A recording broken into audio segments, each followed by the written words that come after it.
Welcome, storytellers, to a different kind of health conversation.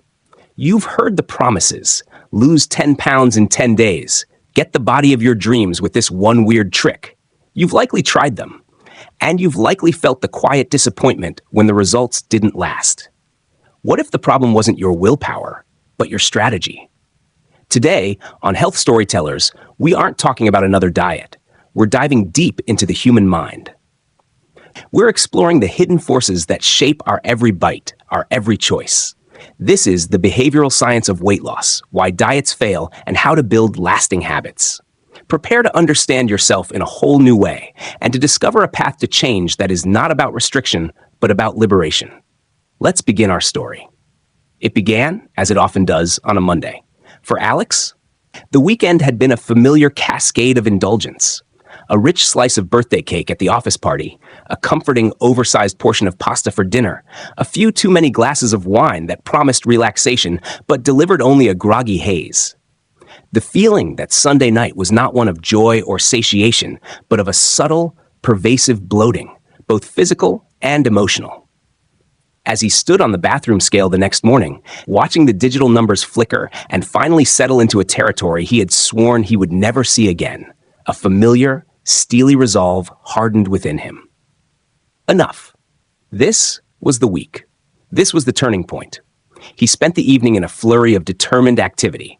He downloaded the most popular calorie-counting app, its cheerful interface promising a new beginning.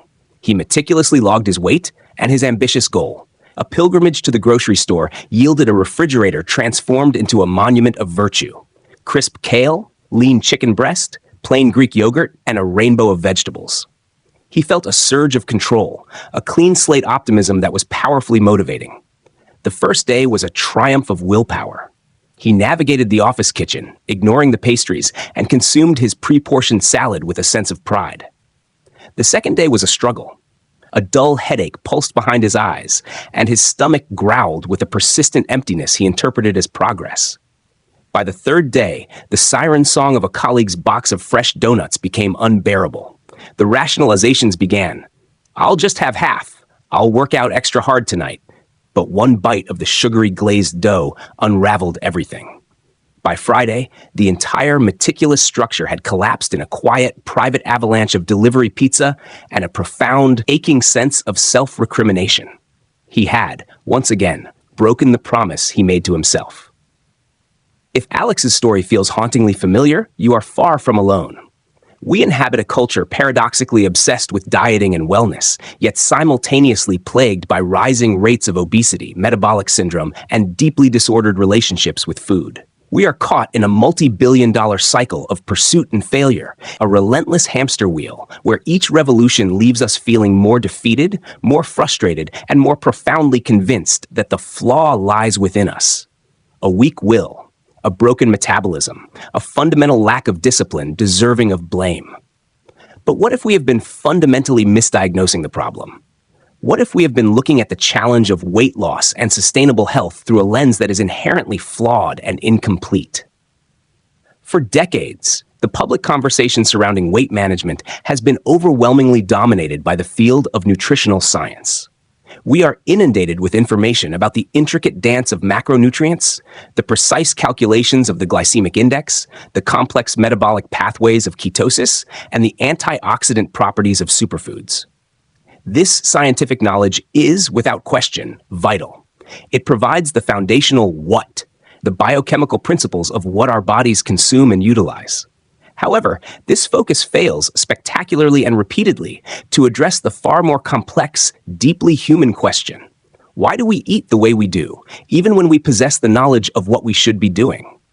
Why does our behavior so often diverge from our intentions? We know that a donut is less nutritious than an apple, yet the donut frequently wins the battle for our choice. This chasm between knowledge and action is the central mystery that nutritional science on its own is ill-equipped to solve. The critical missing piece is behavioral science. This is the field that moves the conversation from the plate to the mind. It is the disciplined study of human decision-making, motivation, cognitive biases, and the automatic, powerful architecture of habit formation.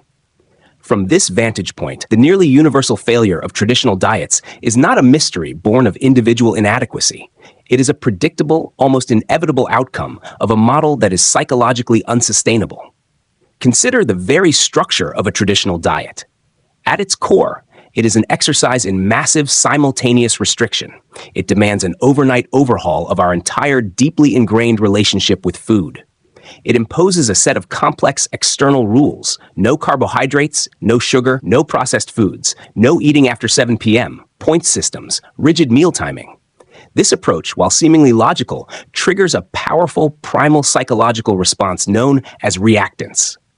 The moment we perceive our freedoms are being threatened or removed, in this case, the freedom to eat what we want when we want, we experience a motivational state aimed at restoring that lost freedom. The very act of forbidding a food makes it more desirable. This isn't a sign of moral failing. It is a fundamental neurobiological and psychological reaction. The forbidden fruit, quite literally, becomes all the sweeter. Simultaneously, this restrictive model places an immense and constant load on our cognitive resources.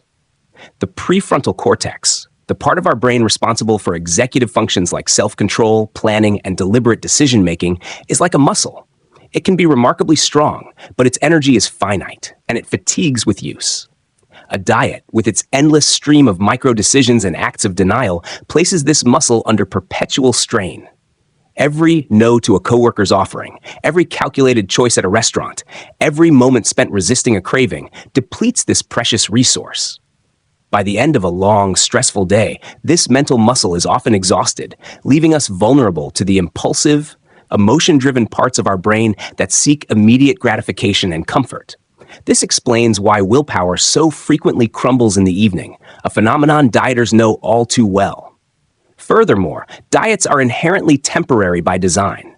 They have a clear start date and an envisioned end date, typically marked by the achievement of a goal weight or a specific clothing size.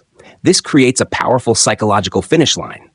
We are on a diet, and we plan to be off it. Our mindset is not one of adopting a new permanent way of living, but of enduring a period of hardship to reach a destination. This is a crucial distinction. What happens when we cross that finish line? We intuitively and often subconsciously plan to return to the normal life we had before, the very life with its established habits and food environment that created the challenge in the first place. This is the yo-yo cycle in its essence. Not a personal flaw, but a systemic design flaw in the dieting model itself. Finally, diets externalize authority. They hand us a rule book, an app, a prescribed list of good and bad foods. In doing so, they encourage us to surrender our own internal cues of hunger, fullness, and satiety to an external algorithm. We stop listening to the subtle signals of our bodies. We eat because the plan says it is 12 p.m., not because we feel genuine hunger. We stop eating because we have reached our daily point limit, not because we feel satisfied and full. Over time, this profound disconnection from our internal regulatory systems makes it virtually impossible to maintain weight loss without the external crutch. And when we inevitably, as humans do, put that crutch down, we find we have forgotten how to walk on our own. So if the traditional diet is a broken model, a promise that is structurally incapable of being kept in the long term, where does that leave us? It leaves us at the threshold of a more profound, more compassionate, and ultimately more effective approach. It leaves us ready to cease the exhausting war against our own bodies and begin the fascinating work of understanding our minds. The journey to lasting change is not a frantic sprint of restriction. It is a deliberate and patient marathon of building. It is not about what you must lose, but about what you can gain: understanding, agency, resilience, and a lasting sense of peace. And that transformative journey begins by peering into the engine room of our daily lives, into the automatic, powerful, and malleable world of habits. Imagine, for a moment, your morning routine. The alarm clock sounds, a jarring intrusion into the quiet of sleep.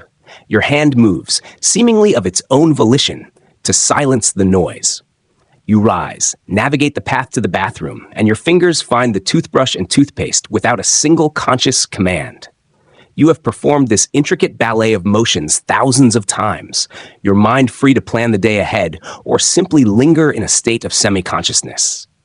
This automation is not laziness. It is a hallmark of human cognitive efficiency.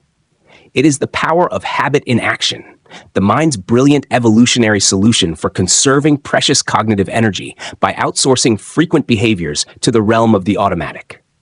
To comprehend why traditional diets consistently fail and how to construct a framework for change that endures, we must first become fluent in the fundamental language of habit. We must move beyond vague notions of willpower and understand the precise neurological machinery that drives our daily actions. At the heart of this machinery lies a simple, elegant, and powerful three-part loop, a model identified through extensive neurological research and elegantly articulated by Charles Duhigg in his seminal work. This loop consists of three distinct yet interconnected components: the cue, the routine, and the reward. The cue is the trigger that initiates the behavioral sequence, signaling the brain to transition into automatic mode. It is the starting pistol for the habitual race. A cue can manifest in several distinct forms: a specific time of day, e.g. 3 p.m., a particular location, e.g. your car, an emotional state, e.g. boredom, stress, anxiety, the presence of specific individuals, or an immediately preceding action, e.g. finishing a meal.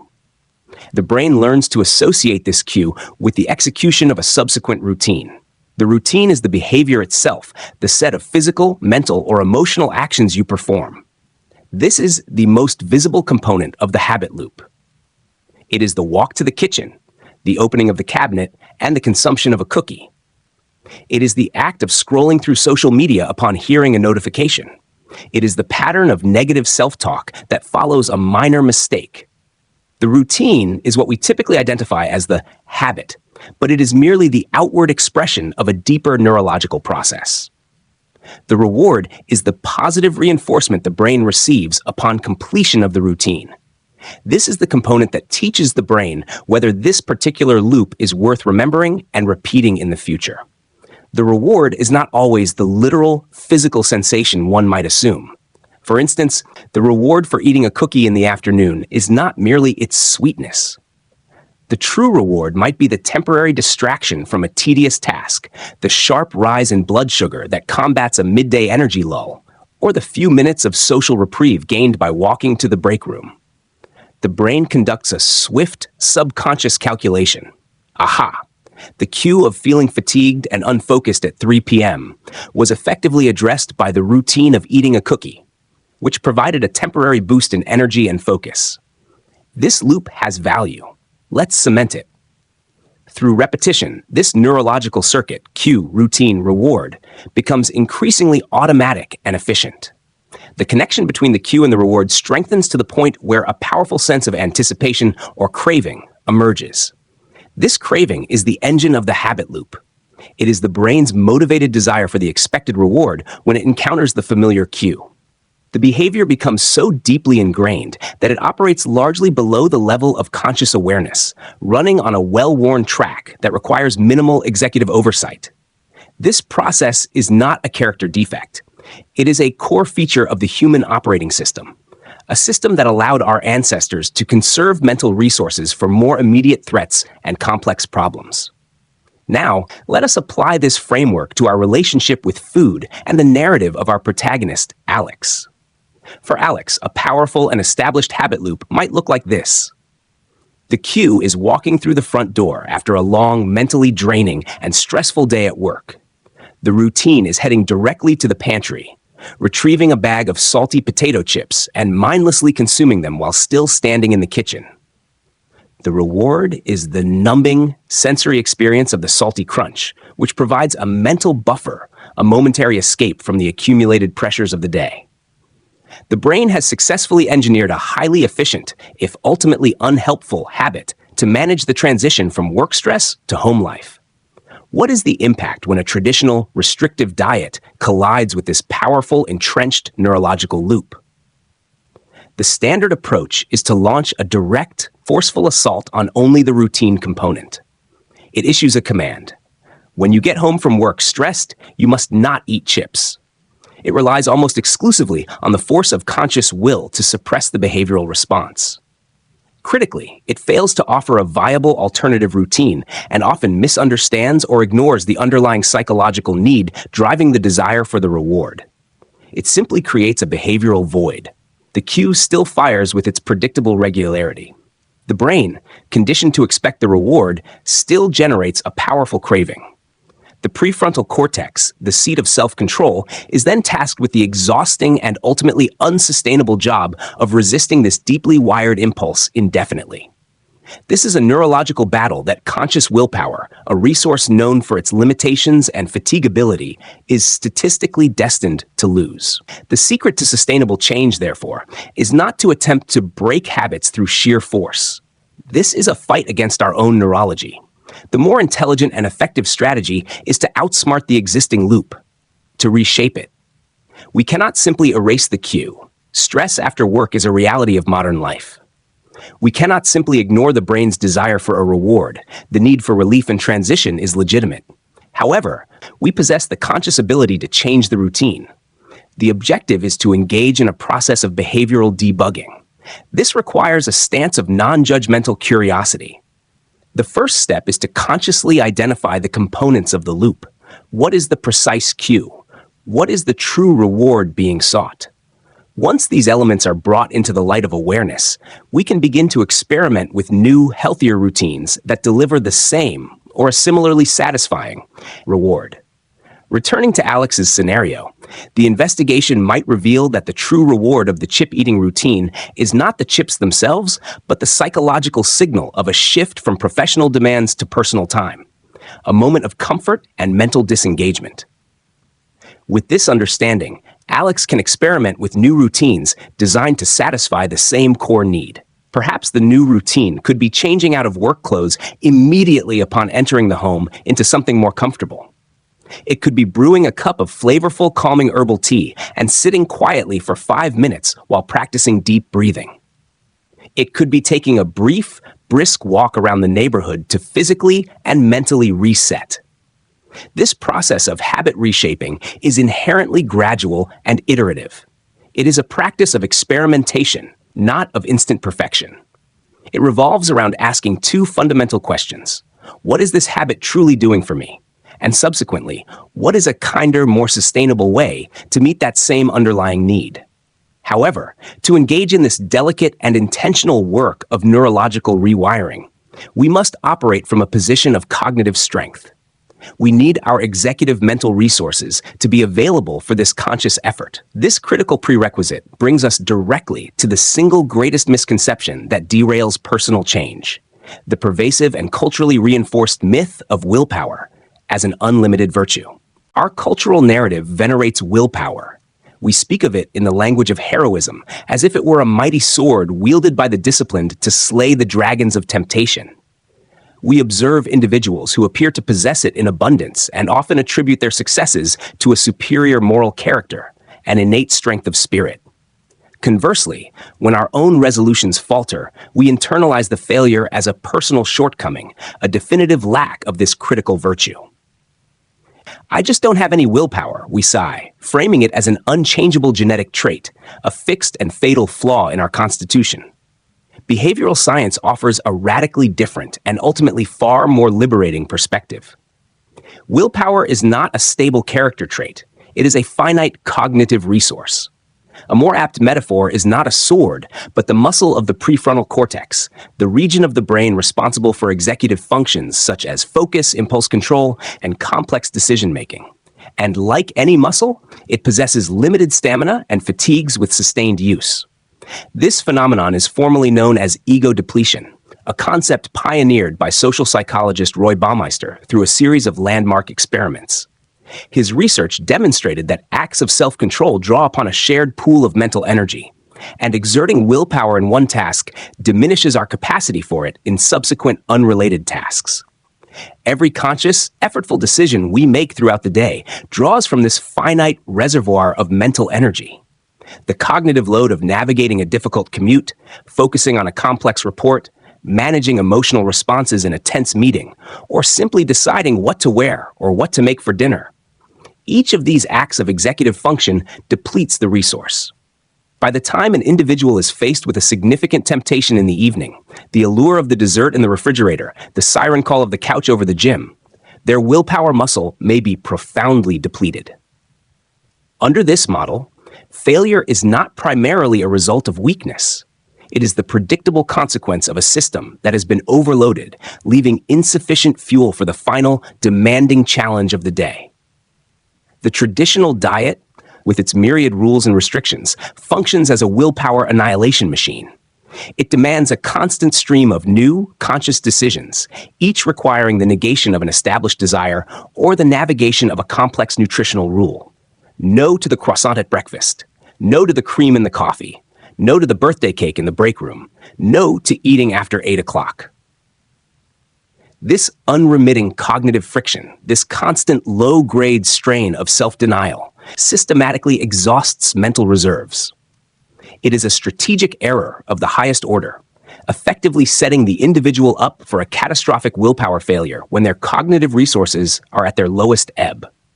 If willpower is a finite resource, then the most intelligent and effective strategy for lasting behavioral change is not to strive to become a paragon of superhuman self-control. Rather, it is to architect one's life and environment in such a way that one needs to rely on willpower as little as possible. This is the foundational principle of decision architecture and environment design. The goal is to make the behaviors we wish to encourage the path of least resistance, and to make the behaviors we wish to discourage more difficult and inconvenient.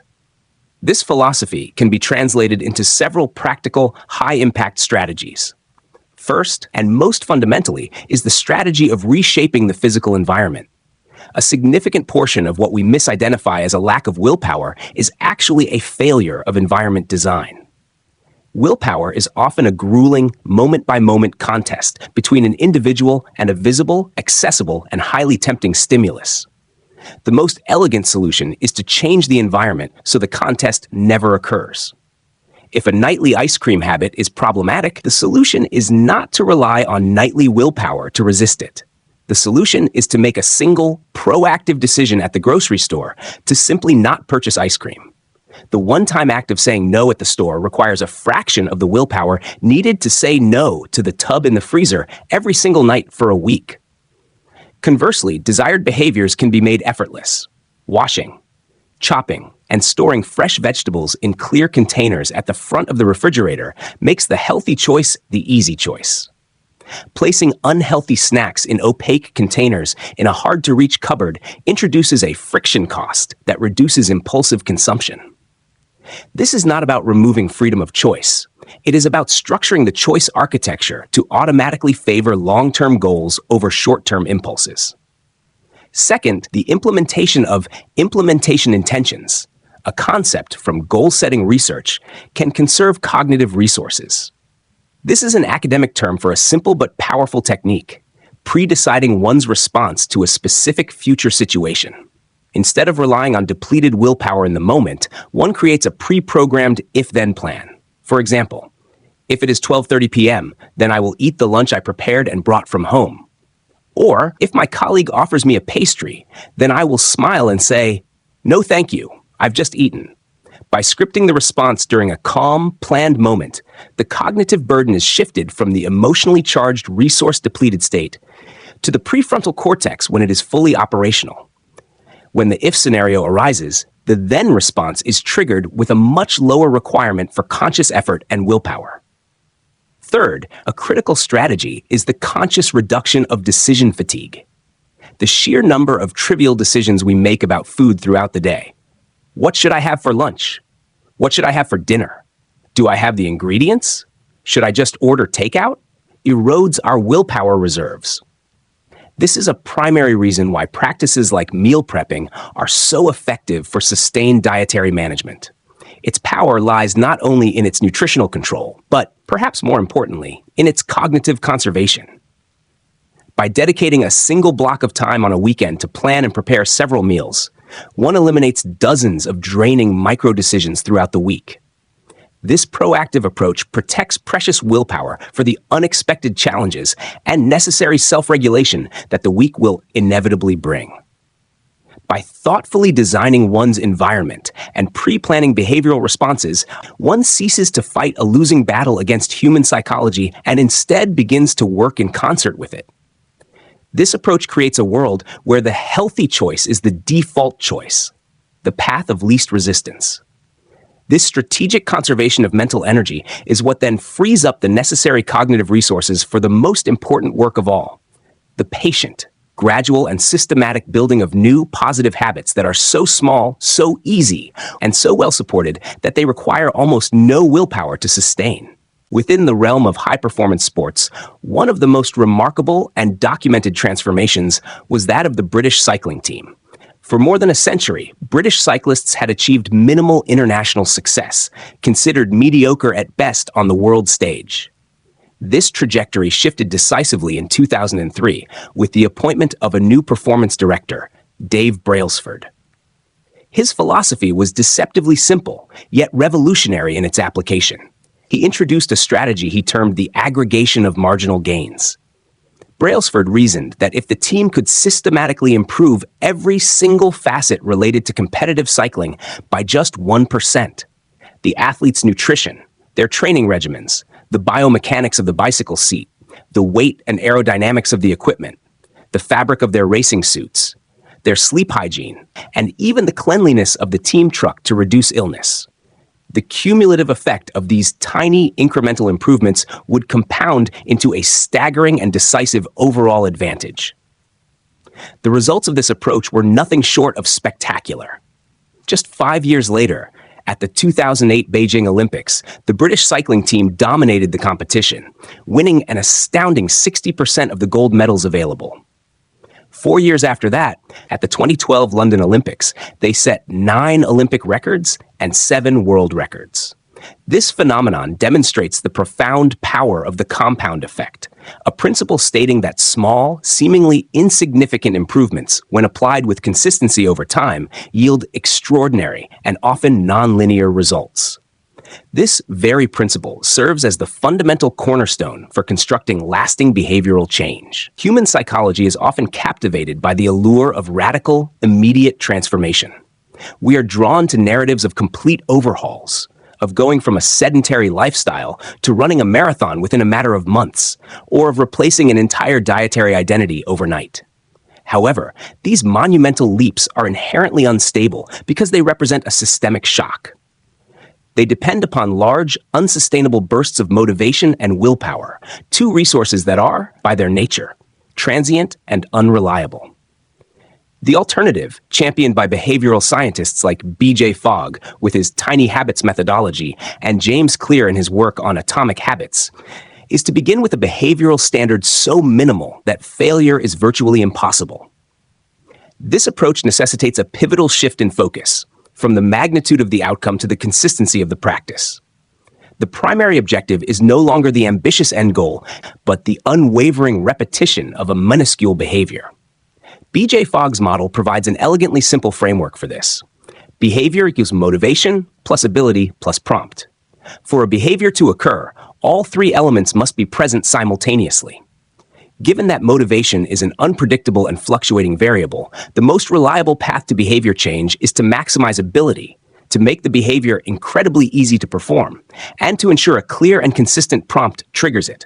To illustrate, let us return to Alex, who aspires to improve his physical fitness.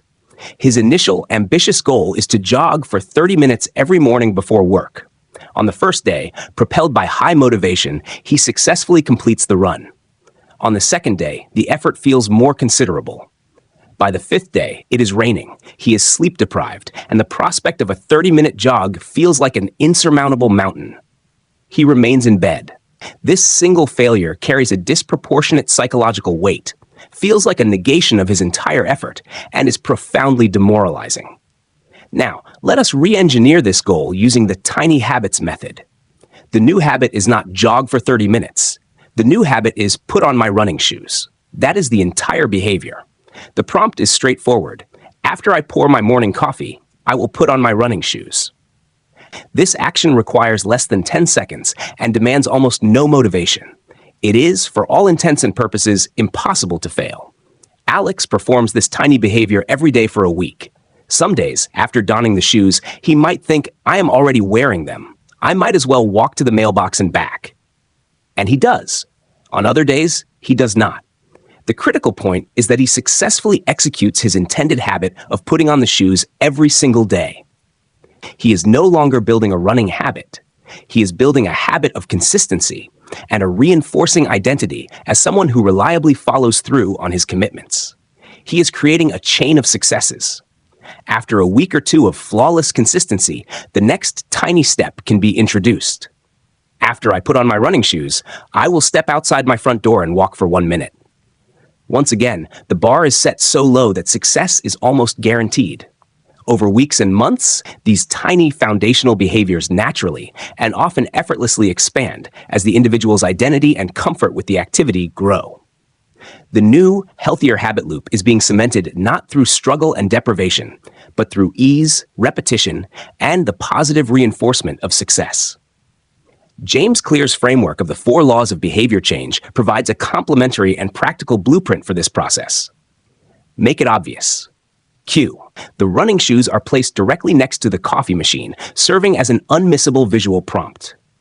Make it attractive, craving. The activity is paired with a simultaneous pleasure. Alex listens to his favorite podcast or an engaging audiobook only while walking or running, making the activity itself more appealing. Make it easy, response. The focus is on starting with a 2-minute walk, not a 30-minute run. The emphasis is on mastering the art of showing up. Make it satisfying, reward. Immediate reinforcement is provided. This could be a mental checkmark on a calendar, creating a visual chain of success, or simply offering a conscious moment of self-acknowledgement for following through.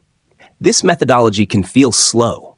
It demands a significant degree of patience and a deliberate rejection of the cultural obsession with speed. However, its efficacy lies in its neurological plausibility. One is not forcibly imposing a new behavior through sheer effort. One is gently cultivating it, creating the conditions for it to take root and strengthen organically. It is a strategy that plays the long game, trusting the immutable mathematics of compounding. A 1% daily improvement seems negligible, yet compounded over a year, it results in being nearly 37 times better by the end of that year. The tiny, almost trivial habit of putting on running shoes can, over the course of a year, compound into a consistent running practice, significantly improved cardiovascular health, and a fundamentally transformed self-image. Yet, even with the most intelligently designed and minimalistic habits, the path of personal growth is rarely a linear ascent. Life, with its inherent unpredictability, will inevitably intervene. How an individual responds to these inevitable stumbles and setbacks ultimately determines whether their hard-won progress is permanently derailed or merely temporarily interrupted. The trajectory of personal transformation is universally punctuated by moments of profound challenge. For Alex, it manifested as a day of cascading professional and personal difficulties, a critical project at work, devolving into disarray, an unexpected and costly flat tire, and a return home to a kitchen flooded by a burst pipe. Confronted with this convergence of stressors, feeling exhausted, overwhelmed, and emotionally defeated, he engaged in a deeply ingrained coping pattern. He ordered a large pizza and consumed half of it in a dissociative, frantic haze. In the aftermath, the familiar internalized narrative of failure immediately began its recitation. You see, this is your true nature. You lack the necessary discipline. You are incapable of lasting change. You might as well abandon the entire endeavor. This precise moment, the perception of a catastrophic failure, represents the critical juncture where the majority of personal health journeys are prematurely abandoned. The fundamental distinction between transient effort and enduring transformation resides entirely in the cognitive and emotional framework one employs to respond to these inevitable deviations from the intended path. The traditional dieting mindset, which is rooted in a binary construct of success and failure and a culture of self-punishment, interprets such an event as a conclusive indictment of the entire process. This all-or-nothing thinking directly triggers what behavioral psychologists term the "what the hell" effect. The cognitive rationale that since the rules have been irrevocably broken and the diet has been ruined, one might as well engage in a period of unrestrained consumption, with the intention of restarting the punitive cycle at some nebulous future date. The behavioral science paradigm offers a radically different, more compassionate, and strategically superior response. It advocates for a shift from the exhausting pursuit of self-control to the sustainable practice of self-regulation. Self-control is conceptualized as an act of suppression and white-knuckled denial, a constant internal battle against desire. Self-regulation, in contrast, is a process of mindful management and adaptive course correction. It is the difference between a harsh, authoritarian ruler who governs through fear and punishment and a wise, compassionate leader who acknowledges missteps, learns from them, and calmly guides the system back to stability and purpose. The dictator's harshness inevitably provokes rebellion. The wise leader's understanding fosters resilience and long-term allegiance. The single most critical competency for cultivating this capacity for self-regulation is the practice of self-compassion, a robust psychological construct developed and validated by the work of researcher Kristin Neff. Self-compassion is not self-pity or a justification for poor choices. It is a proactive stance of kindness toward oneself in the face of perceived failure or suffering. It comprises three core interconnected elements: treating oneself with the same warmth, patience, and understanding one would readily offer a dear friend. Recognizing that setbacks, suffering, and imperfection are universal aspects of the shared human experience, thus reducing feelings of isolation. And holding one's painful thoughts and emotions in balanced, mindful awareness without over-identifying with them. Observing the failure as an event, not as an identity. Revisiting Alex's disastrous day through the lens of self-compassion, the internal monologue would undergo a profound transformation. Instead of a critical diatribe, it might sound like this. This was an incredibly difficult and stressful day. It is completely understandable that I reverted to an old, familiar coping mechanism to seek comfort and relief. This is a human response to overwhelming circumstances, not a character flaw. This single event does not define my journey or erase my previous progress. What can I learn from this? Perhaps I need to develop a more robust toolkit of non-food-related strategies for managing extreme stress. And now, the most constructive action I can take is to treat myself with kindness. The next meal, the next hour, presents a new opportunity to make a choice that aligns with my well-being. This cognitive and emotional shift is neurologically significant. Self-criticism and shame activate the brain's threat defense system, triggering a cascade of stress hormones and propelling a fight-or-flight response that impairs rational thought and promotes impulsive behavior. Self-compassion, conversely, activates the brain's mammalian caregiving system, associated with feelings of safety, connection, and oxytocin release. This physiological state is conducive to learning, problem-solving, and pro-social behavior, including pro-social behavior directed inward. When one responds with kindness, one is not condoning the action, but creating the psychological safety required to learn from the experience and persist in the face of adversity. Shame catalyzes retreat and abandonment. Compassion fosters resilience and re-engagement. Consequently, the journey of sustainable health is more accurately modeled not as a linear path from point A to point B, but as an upward spiral. An individual may periodically circle back toward old behavioral patterns, but with each revolution, they possess greater awareness, more sophisticated tools, and a deeper well of self-compassion to draw upon. Each encounter with a challenge, when met with a self-regulatory and compassionate response, propels the spiral upward, closer to a state of integrated and sustainable well-being. As this process unfolds, the very definition of the goal itself undergoes a metamorphosis. It ceases to be exclusively focused on a numerical value on a scale, a fleeting and external metric of validation. The true objective evolves into the mastery of self-regulation, the cultivated capacity to navigate a complex world of stimuli, emotions, and social pressures while consistently making choices that support one's holistic well-being. It is the ability to consciously enjoy a slice of cake at a celebration without it triggering a spiral of guilt and subsequent binge eating. It is the resilience to miss several scheduled workouts due to illness or travel and return to one's routine without self-flagellation, understanding that long-term consistency trumps short-term perfection. It is the quiet, unwavering confidence that arises from the knowledge that one possesses the internal resources and behavioral tools to manage oneself effectively, not through exhausting acts of brute force denial, but through insightful understanding, strategic planning, and foundational self-kindness.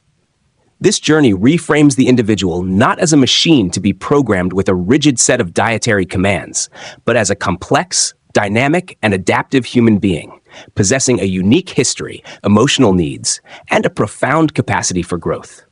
The behavioral science of sustainable weight management is, therefore, an invitation to cease the futile war against one's own body and to initiate a collaborative partnership with one's own mind.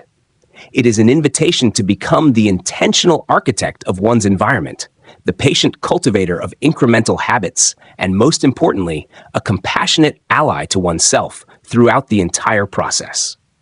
The narrative of one's health is an ongoing story, and each moment presents the opportunity to write a new sentence, a new paragraph, a new chapter guided by wisdom, patience, and kindness. And so, our story brings us back to you. Not with a finish line, but with a new beginning. The science is clear. The path is laid out. It's a path of patience, of self-compassion, of tiny, consistent steps. Remember, you are not breaking bad habits. You are building better ones, brick by brick, day by day. If this story resonated with you, if it sparked a glimmer of hope, please share it with someone who needs to hear it. Let's build a community of support. Subscribe to Health Storytellers and turn on notifications, because our journey into the fascinating stories of health and the human spirit is just beginning. Thank you for listening. Be kind to your mind and your body will follow. This is Health Storytellers, signing off for now.